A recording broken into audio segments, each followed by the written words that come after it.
No. Hey! Hello! How's it going? Everybody? Happy Friday! Hello. Okay, so this is a thing that we're going to be doing certainly in October, and maybe we'll see if we do it again after October, but it's a sort of run into our Halloween show. Fireside Fridays, where we tell stories. This week it's myself and Luna. Hi guys. Been not too long since the last time we chatted. We had a really lovely conversation last Sunday with the wonderful Brandy Jo Planbeck and Roy. Oh my God, I just completely blanked. Roy Sexton, my God, sir, you're a wonderful gem of a human being. I can't believe I just blanked on your name.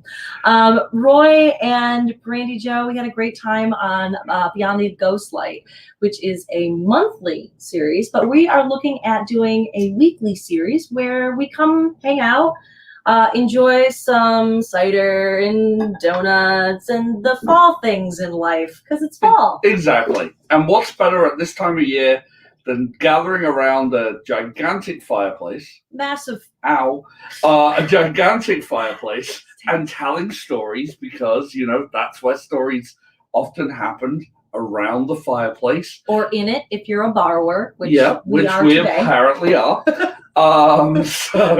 So we're gonna have a couple of stories, and every week there'll be a theme. What's the theme this week, Rally? The theme is enclosed spaces. Oh, yay! Everyone's favorite. Claustrophobic nightmares. Yeah, who doesn't love being tightly clad in stone, metal, and or earth? Who doesn't? I mean, it's a wonderful feeling. Yeah. And it makes for some really great stories, and we have a couple of doozies for you. Yes, we do. And thanks again to Victoria Weatherspoon. Huge shout out to her. She has her show this evening, and I believe it is for the rest of this weekend. It's the only reason she's not here with us live tonight, but she is doing performing in the DATC Rocky Horror Picture Show, which is performing live at Beacon Park this weekend. So really quickly before we get started with our stories, shout out and love to Tori and some other folks that are also having some wonderful work done this weekend. I believe Theater Nova is also has a Zoom play series. So you should check out their website and see what they're doing. Again, DATC is this weekend, and I know it's live, and it's also socially distanced. So where better than to see the time warp at the park and join in with your friends and family 6 feet apart. So exactly. That's great. And then yes, Open Book also has some fun theater going on this weekend. Yeah, too. they have Haunted the Yes. It's window theater, you guys. Yes. Window theater. They're coming and haunting your windows. It's fantastic. Shout out to Krista and everyone involved with Open Book for some very creative approaches to the situations that we're dealing with right now.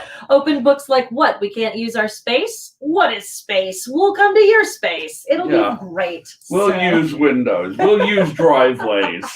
I'm all for it. I think that's great. So real quick, before we start delving into some stories, I would just like to give a little toast to all the fabulous theater companies out there making some wonderful stuff this weekend, and to all of our amazing audiences. Go and check them out and help them out. Exactly. And a shout out to Blake's for the best cider. That's awesome. Yeah, and also donuts. Oh, and apples too. I believe they do apples. I'm not sure. Oh, right. Yeah, they're an orchard. They're an orchard. I guess apples are when involved. You have the two in front of you, you kind of forget the healthy option. Exactly. So hi guys. I guess you know what? Do you want me to get started? I believe so. Okay, I think yes. I can take the first story. You have the oldest story of the two. I do, even though yours is a really old story. I know. I mean, if you couldn't tell by the accent, he comes from where the history it lives. Right. So but we're both dragging something up from the depths of history. Yes. And mine goes a little Greek tonight. I would first like to dedicate this tale to one of my students, Olivia. She gifted me a beautiful book of Greek myths, tales, and what have you, by Nikita Gill. Now, this story is not that story, but it is inspired by and is a version of that one.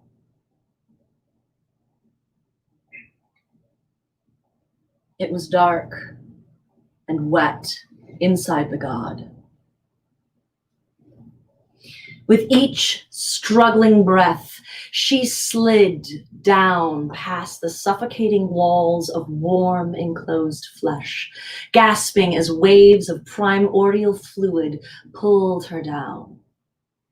The slime of 1,000 eras made it impossible to grip as she tumbled head over heels, down, down, down into darkness.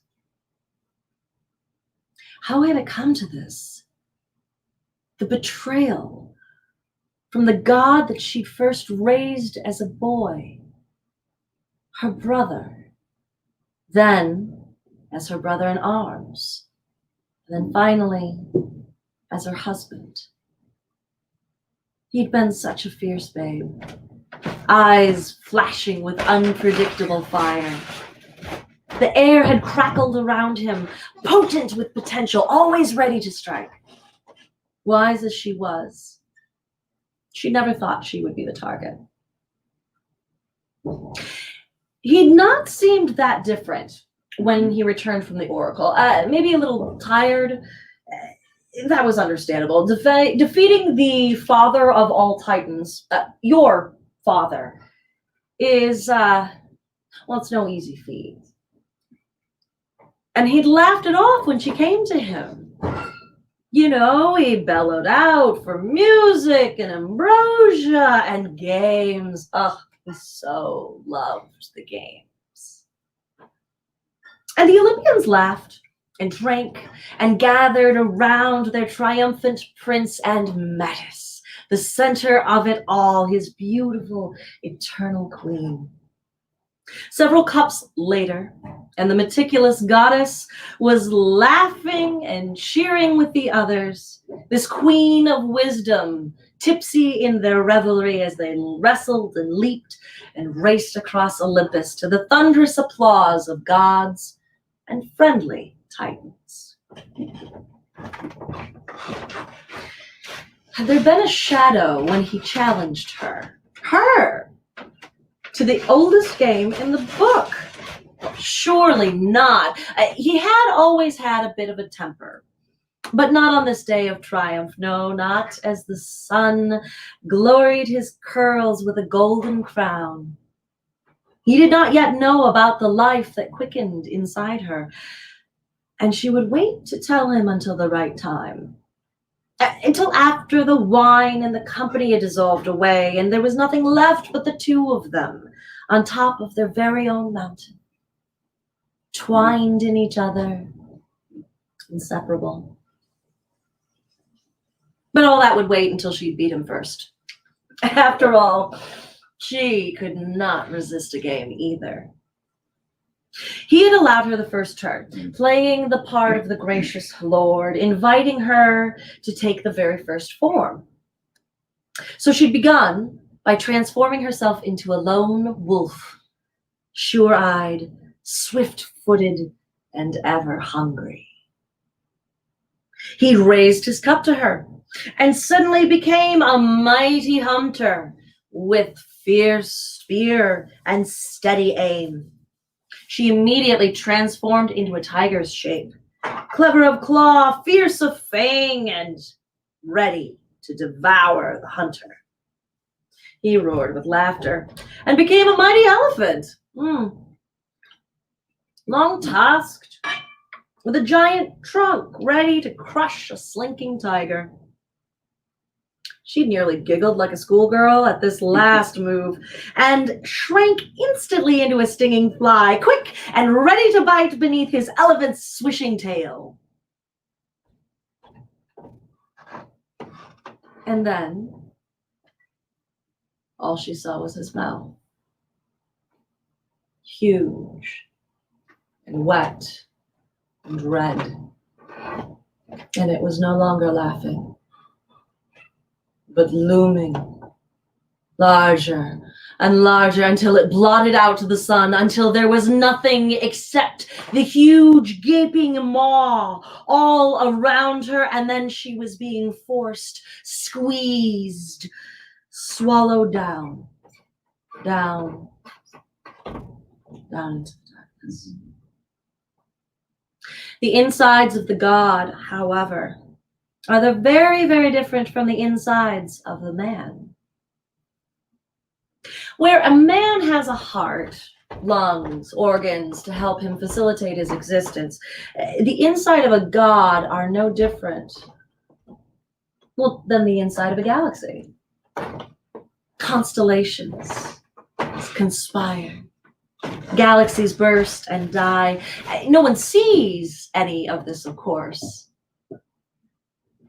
Not until you have been swallowed by a god, doomed to float across a dark pseudoverse forever. The birth was hard and early and lonely.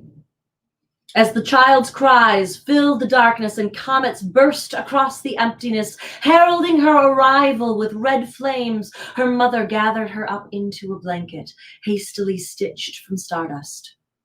Her mother's arms are strong, capable, and have never known nonsense. The child is a babe for the span of mere minutes, and then her limbs grow longer and longer, as this is the way of all gods. No one gets to stay a child for very long. Metis recovers quickly. Immortality and her Titan's blood ensure that. And she did not die when she was squeezed tighter and tighter, until the black hole at the bottom of his maw crushed her back into a silent scream of unbearable unmaking, and then whole again, on the other side, floating past nameless constellations in a sea of stars. Her immortality is no kindness now, but she is not one to waste time on dread.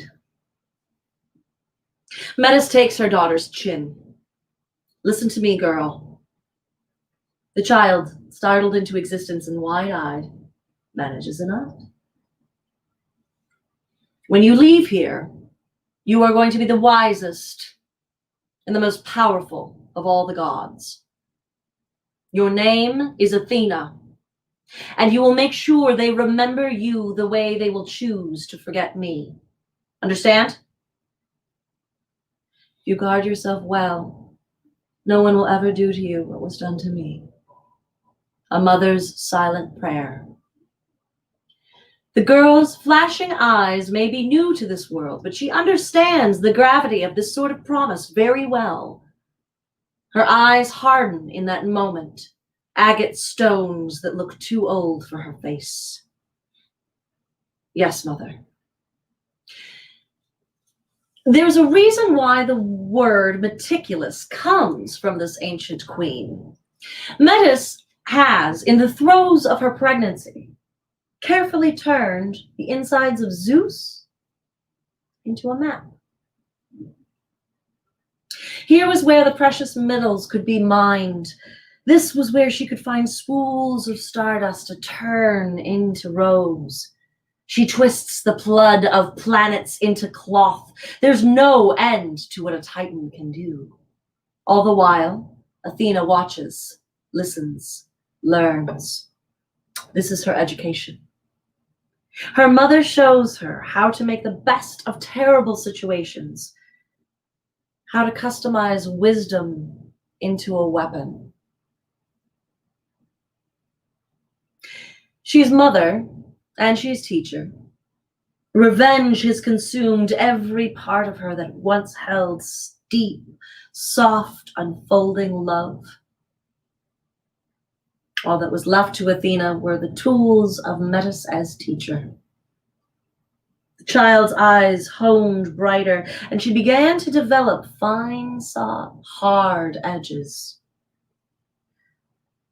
Metis watches her daughter sharpen the edge of a spear to a point against her whetstone, eyes narrowed against mistakes. Do not fall prey to hubris, she warns. It will be the downfall of your father and will be the downfall of your legacy too, if you're not careful. Athena nods. She does not know yet that it is the one promise she will not keep to her mother. She's born with a war cry on her lips and her mother's promise in her heart. Fully clothed in robes of steel made from the blood of planets, a helmet and a shield of steel forged from the heart of stars themselves, she is the blood moon at solstice. So incredible is her birth that Zeus forgets that his head had to be split wide open for it. She's his favorite before she even opens her mouth. He spins a tale about how she is motherless, how she's his daughter, and how he alone has created her. She is wise enough to know how not to contradict him when he does so. She still sees her mother. Flashes in her father's eyes from time to time. Arms stretched out, reaching, grasping, eyes glinting pure steel as she reaches across galaxies to catch a glimpse of her daughter. There is never welcome, only warning. Of all the gods, your father is the one you must trust least. But remember, you must always be his favorite, lest you too be devoured by the prince of unpredictability and join me in the darkness. Chills. Creepy myths. Yes. There was so much eating of people. Oh, so much. In the Greek myths, and I think that for me, when I first read this, the myth by Nikita Gill, beautiful translation of it.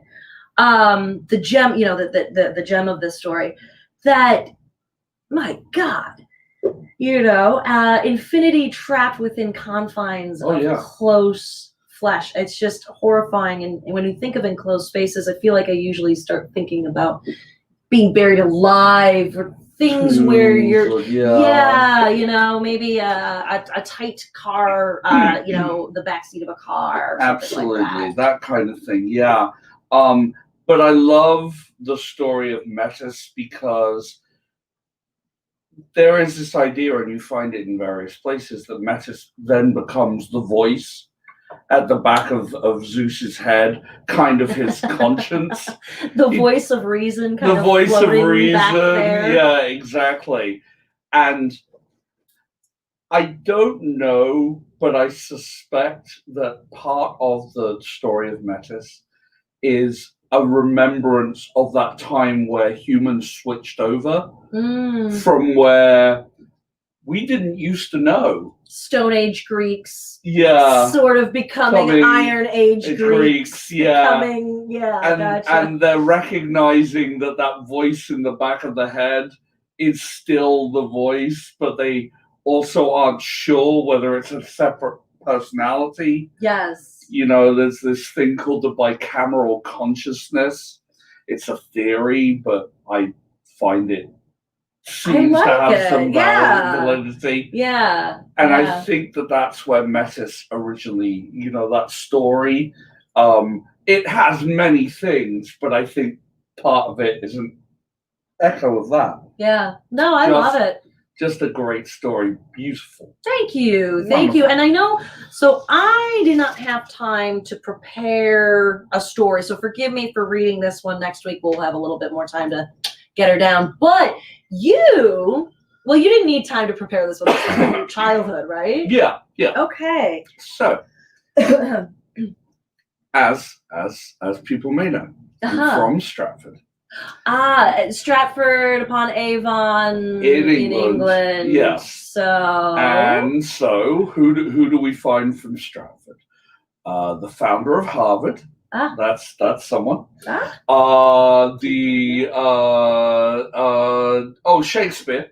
Oh yeah, that guy. That guy. He wrote some things. Yeah, Billy Shakes. Yeah, Bill Shakes. Bill Shakes. He wrote a few things. One or two. But Stratford is damn near 1,000 years old. Did you? This is something that people did not know. Wow. It has existed for about 1,000 years. Mm-hmm. And for a lot of that time, there was a family that ruled the town, and they were called the Cloptons. And see, the Cloptons are everywhere. They're everywhere in Stratford. Mm-hmm. There are statues to them. There is a road. The road I used to go to school on is called Clopton Road. And it's at the top of a hill. And you go down the hill to where my mother lives, and her house is on the grounds of the Clopton Manor because they had a big old house. It was a beautiful house. As far as I can tell, the ruins I remember from my childhood, they were... The one building that was left standing was the carriage house, and that had been converted into a couple of apartments that my brother lived in when he moved out of the house. Fancy, yeah. Fancy. Mm-hmm. And occasionally he'd look over to the ruins, and there would be lights. No one was living there, but there were lights. So it's a beautiful kind of place, and all of these statues. And I guarantee you, everyone who visits Stratford looks around and goes, "Who's that then? What place he from? What place she from?" Right, who's this Clopton? Yeah, I don't know what that is. Yeah. And they may not even read the name. They just look at a statue and they go like, "Well, he's in armor. Maybe he's, I don't know, maybe he's Henry V."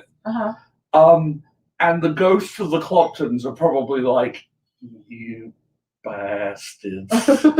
We ruled this place." So, with that in mind, a ruling family, wealthy, powerful, beautiful house, big gardens. That leads to a few things. For example, let's say it's the 15th century, and the daughter of the Cloptons, Margaret, gives birth. And you swear it's the child of that rather unassuming boy that was brought over from another noble family. And clearly. Yeah, obviously, that's it. The fact that the girl looks amazingly like her Uncle Thomas is... Lannister Cloptons. Yeah, Lannister Cloptons, a little bit. There's a little touch of that, maybe, but we can't talk about that because they're the ruling family. You wouldn't want to risk. No, 14th you wouldn't century want to mention that. No. But Charlotte grows and she flourishes, and she's a very pretty girl. She's super pale, dark of hair, has a tendency towards fainting and being very still and falling into what we may think of as a deep sleep. Yeah, well, this is great until maybe her 16th year, and there is a sudden influx of contagion in the area, and you try so hard as a family to avoid bringing that illness to the house. But illness, disease, it can find you. It can find you regardless. And one day, poor 16-year-old Charlotte is asleep in her bed, and the maid comes in and tries to wake her. She won't wake. Oh, okay. This is one of her incidents. You know, this is what happens. We'll just go through the things that we do. We will shake her. We will give her warmth. We will nothing. Oh, okay, let's try and bleed her. Maybe that'll help. Clearly, you know, because cutting someone while they're unconscious. Common. Nothing like leeches. Nothing like leeches. So, you know, put it on there. She put nothing. Mirror. Yeah, no. And so the doctors do as best as they can. They call it. And, you know, much to Margaret's grief and horror and Thomas's stoic views, and I'm sure Charlotte's official father was, you know, equally upset. But Charlotte is conveyed to the Clopton tomb, and she is brought, and she is laid in the new alcove that was prepped for all of the Cloptons of that period. And she is the one to initiate this. And they seal her up. She's in her coffin. They seal her up, and they lead away sadly. And that should be that. But Margaret just can't really let go of it. She has dreams. She has dreams that her darling daughter is calling for her. And she talks to her brother. Says, Tom, I don't believe Charlotte is dead. I can't believe it. And Thomas is saying, no, Margaret, we saw. I love my niece. And if I could bring her back, I would. She died, Margaret. She's dead. And Margaret slinks away to grieve again. But again, she comes the next day. Thomas, I cannot shake this. My daughter is alive. And again, Thomas tells her, no, it is not possible that she is alive. And so Margaret again goes to grieve. The third day, she comes and she says, Thomas, our daughter is alive. And Thomas goes, shh, if this will stop you saying these things, we will go, you and I, and we will prove, and I will show you that Charlotte is dead. And so, careful, they head to Holy Trinity Church. And they head to the Clopton tomb. And it is a large structure with big, heavy doors that need to be pried open. So they reach for the sexton and they have him come, and he opens the door. Because they're the Cloptons, they can ask for this. Right, like clearly. Whatever they ask, that is what they get. And he opens the door, and it's dark inside. So they have their torch, they have the lit thing, and they walk in, and they walk past the first buried of the Cloptons. Nothing now except dust and bone, and as they go further in, there's more of the Cloptons left, but they're just sort of disappeared. The corpses are making their way into nothingness. And then they reach the new catacomb, the new section, and they open the chamber. And again, it's dark. There are a few holes that are letting in some of the moonlight, but it's not great. but they see the coffin on the dais. But the weird thing is, the coffin isn't as they left it. The coffin is moved slightly, but the lid is resting against the coffin.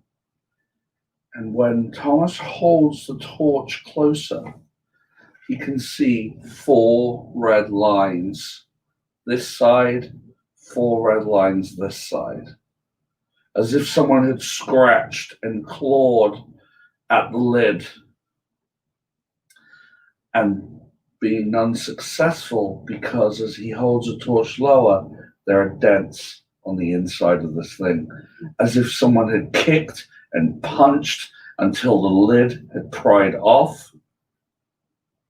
And inside the coffin, there is nothing. Well, where's Charlotte? And Margaret looks around and she sees a corner, a slightly weird shape. So she brings the torch. And at first they can just see the hair. The dark hair obscuring the face, and little glints of red around the mouth, and the pale shoulder that becomes more sort of yellowish pale and slightly brownish purple red around that yellow. And they bring the torch and they see, and Margaret cannot face this. And Thomas is left with his sister, passed out through sheer horror as he witnesses his daughter, niece, her corpse pressed against the corner.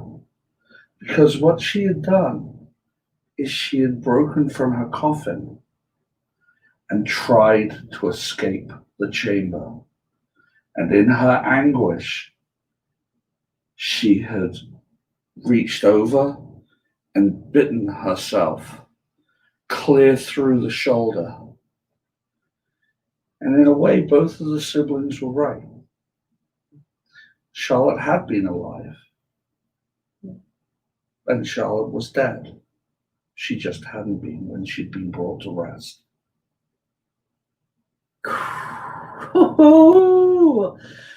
Oh man, yeah, that's a great story, and it is a story that if you didn't grow up in Stratford, you would never be aware of any of this, because it's a story we're told. And I probably embellished a little, because that is the nature of stories. Because and the glory. That's what you do. That's what you do with stories. I love it. Man, that brings me. One of the things that I always thought fascinating, as a tradition, because necessity is the mother of invention. The Irish tradition of tying a bell just above a grave that had been freshly buried, and that there was a string on the inside of the coffin, so that if someone had been buried and woke up inside the coffin, they could ring the bell. And again, the horrifying thing of that is that there were enough cases or issues where they found a solution. That's a scary one too. Yeah. It's got a lot of it reminds me a lot of Edgar Allan Poe. Yes. Which I wonder if he heard of the legend or anything. I think maybe he did, but also there's that thing with Juliet in Romeo and Juliet, and I wonder if the story was. The story has been around before Shakespeare, I'm sure. Charlotte, and Juliet. I wonder, you could see some of this. I wonder if some of that influenced. Another tradition that was actually kept in my family. I remember this from childhood, is the sitting up with the dead. You sit with the dead the day before the wake, the funeral. Partly it's a watchful kind of a farewell, but also practically it's there in case the dead wake up. As a buffer. Yeah. Yeah. One of my great uncles, I remember him passing away, and I remember going down on the morning. I was staying at my grandmother's, going down for breakfast in the morning, and knowing that the undertakers had already come and collected him, but that night he had actually laid out on my grandmother's gigantic oak dining table, because that was the place. And then you ate breakfast off. And then I ate. It was clean, but still, the memory or the knowledge that my grandmother had sat watch over my uncle, over my great uncle, over her uncle, in order to both honor his life and also be there in case he woke up. Yeah. Better make sure, man. It's a good thing, and if not, tie a bell to it. Exactly. Well, I just would like to say I think this is a great idea. Again, thank you. Thank you to everybody who popped in. And this was a little bit more spontaneous for us, but I think we're going to make this a tradition on Fridays to come back, tell a couple of stories based on a theme. If you have some ideas for themes that you might like to see in upcoming weeks, maybe not the next couple, we had an idea for next week, but please feel free to type them out in the comments. Let us know. You can message us at the Ibis on Facebook. Yes. Or on Instagram. Or you can email us at Thoth, that's THOTH, at shadowoftheibis.com. Feel free to go ahead and send us your ideas. Yes, and if you would like to tell a story in a future week, we would love to have you come on. And remember, regulatory service will be restored. Yes.